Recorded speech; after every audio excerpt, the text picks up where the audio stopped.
ಗಿಡದ ಮೇಲೆ ಕಾಯಿ, ಕಾಯಿ ಮೇಲೆ ಗಿಡ. ಅದೇನಂತ ಹೇಳಿದರೆ ಈಗ ನೀವು ಯೋಚನೆ ಮಾಡ್ತಿರ್ಬೋದು. ಸೊ ಅದುವೇ ಅನನಸ್ಸು ಫ್ರೆಂಡ್ಸ್. ಈಗ ಎಲ್ಲ ನೋಡಿದ್ರು ಅನನಸ್ಸಿನ ಗಿಡಗಳಲ್ಲಿ ಅನನಸ್ ಆಗ್ತಾ ಇರ್ತದೆ. ಯಾಕಂತ ಹೇಳಿದರೆ ಇವಾಗ ಸೀಸನ್. ಸೊ ಬೇಸಿಗೆ ಕಾಲ ಬಂದಾಗ ಅನನಸ್ ಹಣ್ಣಾಗಲಿಕ್ಕೆ ಸ್ಟಾರ್ಟ್ ಆಗಿರ್ತದೆ.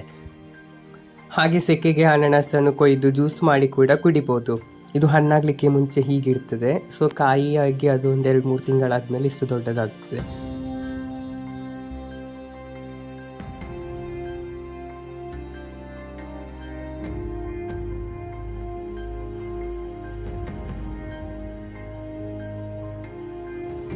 ಇದು ಸಣ್ಣ ಮೀಡಿಯ ಅನನಸ್ಸು.